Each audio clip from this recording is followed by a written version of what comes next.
What's up, guys? This is ShadowWolf810, and today I have another awesome episode of Shadowwolves featured here for you. Today we're looking at a Slayer map, and it is called Transfer. It was made by Rebel Adrew. I know, it's not Andrew. I checked that so many times to make sure that I wasn't just misspelling it or, subconsciously leaving out an N for some reason. I must have, like, an inborn fear of N's or something like that. But no, it's just his gamertag, so spent way too much time looking into that and just couldn't accept it for the truth. So let's get into the map, shall we? This is a very nicely forged map. It's got a couple of things that aren't lined up 100% perfectly, but it's not something that you'd expect your 4-year-old brother to forge. So take that for what it's worth. It's going to get a pretty decent score for the forging, and it is, all nice and lined up. And weapons, oh god, it's got some good power weapons on it. That wasn't meant to sound sarcastic at all, I'm sorry. So you got a sniper rifle, a shotgun, and a rocket launcher. Now it's going to score pretty well for the weapons category as well, because there are a pretty good amount of power weapons for the map size, and all of them have a very low amount of ammo because the map is so small. So, if the sniper had like 16 rounds in it or something, it would score less. You get the idea. So it's going to score pretty well for that.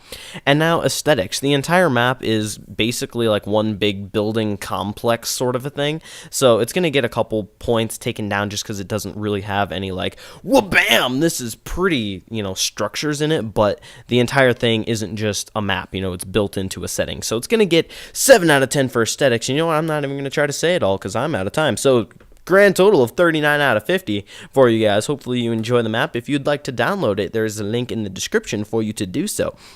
And so today's commentary topic was submitted by the one Halo noob owner, and he wanted to know what my favorite birthday gifts were, because last episode, which was a while ago, I was talking about my birthday, and so that was the commentary topic. So I'm going to tell kind of a story that's related to that. I didn't really get all sorts of presents or anything because I didn't really do a party per se. So anyway, I got a gift card to a car wash from my mother because I've had my car for like 3 months and I haven't really needed to get it washed, because one, I don't throw trash or anything in my car because it's like my baby, and because the outside of it just wasn't, getting amazingly dirty until just recently. So she got me a gift card to a car wash that's a little ways away from our house, but it was still great because it's one of those awesome car washes where, like, you hand them your keys and they'll drive it through, and there's like a freaking long automated outside car wash, and then everybody, like 4 people come up and they start wiping it down as soon as it gets out, and they open the doors and vacuum everything, and they scent stuff and clean the inside of your windows and everything. It was amazing. So got my first car wash from that, and I just wanted to talk about the stupidity of some people because I was so excited. I was like, oh yes, this is awesome, and I get in my car, because I brought my mom with me because it was her present. I figured she would want to see and all that cool stuff. And so we get back in the car after it's done.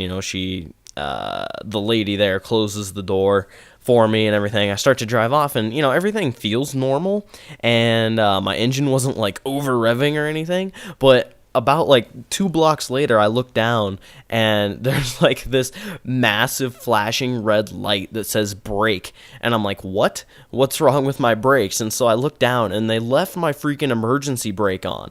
So I was kind of pissed off just a little bit. I was like, oh my god, how could you leave an emergency brake on at a car wash? Like, you'd think they deal with cars basically for their entire job. No, definitely for their entire job. Like, why would you leave the emergency brake on? I don't know. Why would you even put the emergency brake on in the first place? Just put the car in park.